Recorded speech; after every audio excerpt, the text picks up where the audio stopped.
here. Inspector Gadget and Amber's Playroom Story Time. Here, have a Triscuit. Yeah. We're doing a commercial Bring break. on the zest. Yay! We are greeting Inspector Gadget in Africa. Thank you. Hi, everybody. Inspector Gadget here. Welcome you to another episode. Thank you. Thank you. Wowzers, there's a full house tonight, Amber. It sure is, Inspector. Alright. Shall we begin the story? It's a Little Golden Book from 1984. Inspector Gadget in Africa by Sandra Barris. Illustrated by David Gantz. A Little Golden Book in New York. Western Publishing Company, Inc. Racine, Wisconsin. Alright, let's begin. Wowzers, said Inspector Gadget. Africa certainly is exciting, isn't it, Penny? It sure is, Uncle Gadget, said Penny. And our train ride through the jungle should be the most exciting part. Inspector Gadget and his niece Penny and their dog Brain were waiting in the station for the Mombasa Express. There's a lot to see, even here in the station, said Inspector Gadget. Look at that lion hunter. That's no lion hunter, Penny whispered. I think that's Chief Quimby, your boss.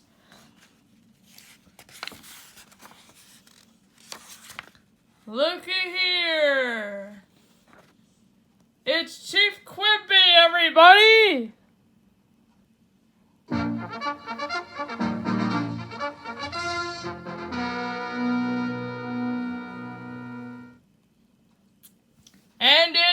And so it was. Chief Quimby had a secret message for Inspector Gadget. It said, "Mad agents want to hijack this train. Stop. Your mission is to stop them. Stop. This message will self-destruct. Stop." Got it, Chief, said Inspector Gadget. He dropped the message out the window as the train began to chug, chug, chug out of the station. The train pulled out so fast that Inspector Gadget didn't see where the message fell. Kaboom! The message self-destructed right on Chief Quimby's head. Why don't I get a new secret agent? Chief Quimby moaned. Meanwhile, far away in his dark castle, Dr. Claw was hatching an evil plan. Dr. Claw was the head of MAD, which stands for mean and dirty. And he hated no one more than Inspector Gadget. Through his video screen, Dr. Claw told his agent on the train just what to do. Make sure you get that train, he said. But most of all, get Gadget. I will, boss, the agent promised.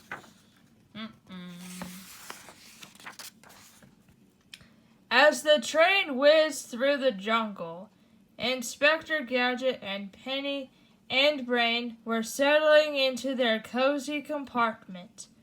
The porter showed them around their little room.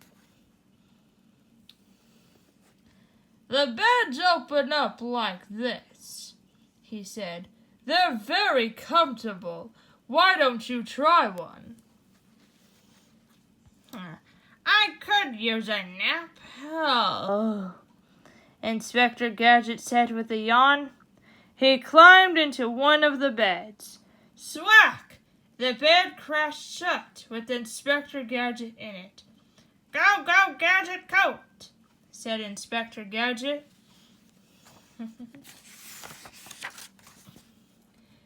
His coat blew up bigger and bigger until the bed popped open. "They don't call me Gadget for nothing," Inspector Gadget said proudly. "Curses!" snarled the porter, and he hurried down the hall. "No need to let a little accident upset you," Inspector Gadget called after him. But Penny was not sure it was an accident. "I think that porter is a mad agent," she told Brain. "It's time for your jungle monkey disguise. Snoop around and see what you can find out." "Hooray!" barked Brain. That was his way of saying okay. Dun dun dun.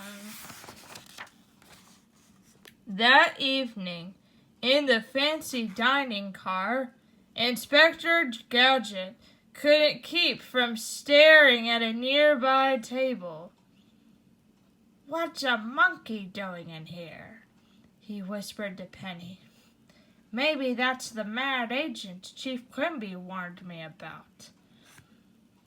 Penny secretly winked at Brain. She didn't see the waiter coming toward them with a loaded tray. But then, crash! He dropped the tray right on Inspector Gadget's head. Inspector Gadget was knocked out. "Why, that waiter is the mad agent who slammed the bed on Uncle Gadget!" Penny shouted. "After him, Brain!" Oh, they caught the real mad agent. Brain chased the waiter all through the train. When they reached the last car, Brain stopped in surprise. Standing before him was the biggest elephant he had ever seen. "You won't catch me," said the waiter. "Dr. Claw sent along this speedy elephant so I could make a quick getaway, and here I go." He leaped onto the elephant's back, and the elephant leaped through the side of the car. Brain grabbed its tail just in time. Wow. Back in the dining car, Penny was trying to tell Inspector Gadget what had happened, but he wouldn't listen. "I have no time for small talk," he said. "Now which way did that strange-looking monkey go?" Inspector Gadget and Penny made their way through the train. Soon they came to the last car. "So," said Inspector Gadget, "that mad monkey escaped by elephant." "But the monkey isn't," Penny tried to explain again. "Not now, Penny," said Inspector Gadget. "I'm going after him. Go, go, Gadget Copter!" And away he flew.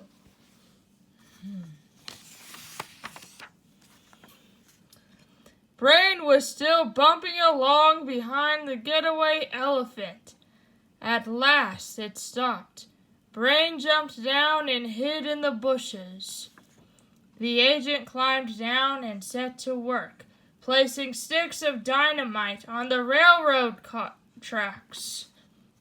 Uh-oh, look at that.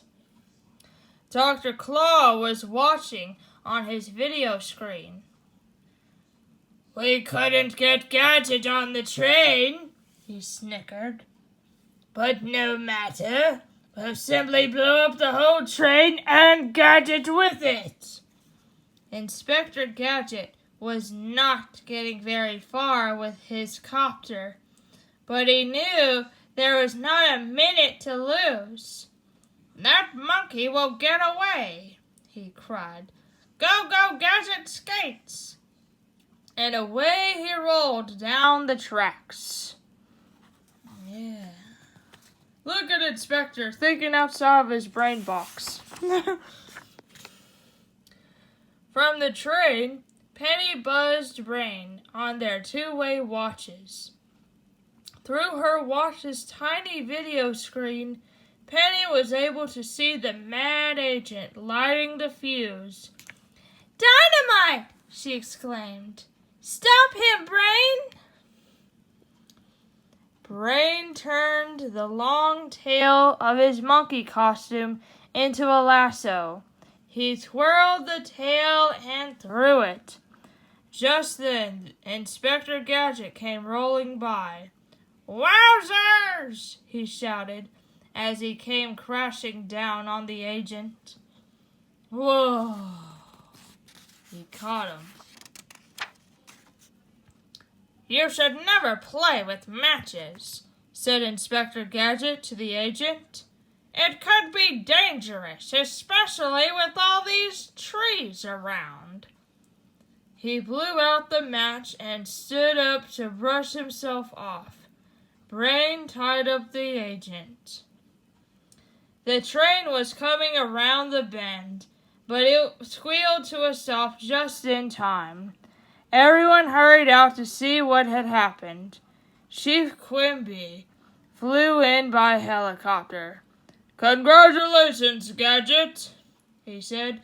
"You've captured the mad agent." "Good work, Brain," said Penny. Dr. Claw saw everything on his video screen. "I'll get you next time, Gadget," he said. After all the excitement, Inspector Gadget and Penny and Brain were happy to spend a few quiet days at the beach. And a new friend was with them. "You were right about that train ride, Penny," Inspector Gadget said. "It was the most exciting part of our trip so far." "Yes," said Penny.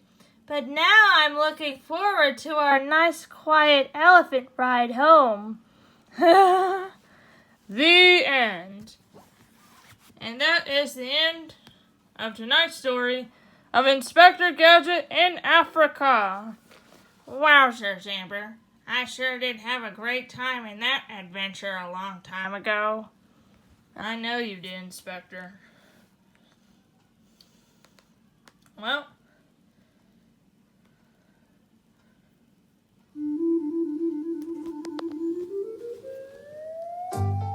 now it's time to say goodbye, Amber. We've had a nice story night. We sure had, Inspector. And you know our buddy, Inside Board Game Freak, would love this episode. Oh yes, he loves all of my adventures, Amber.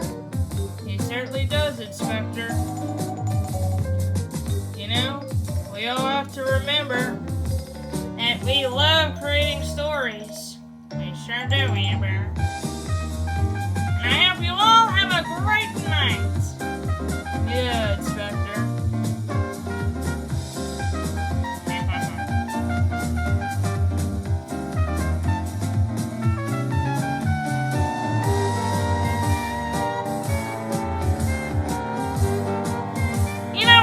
About this episode, Amber.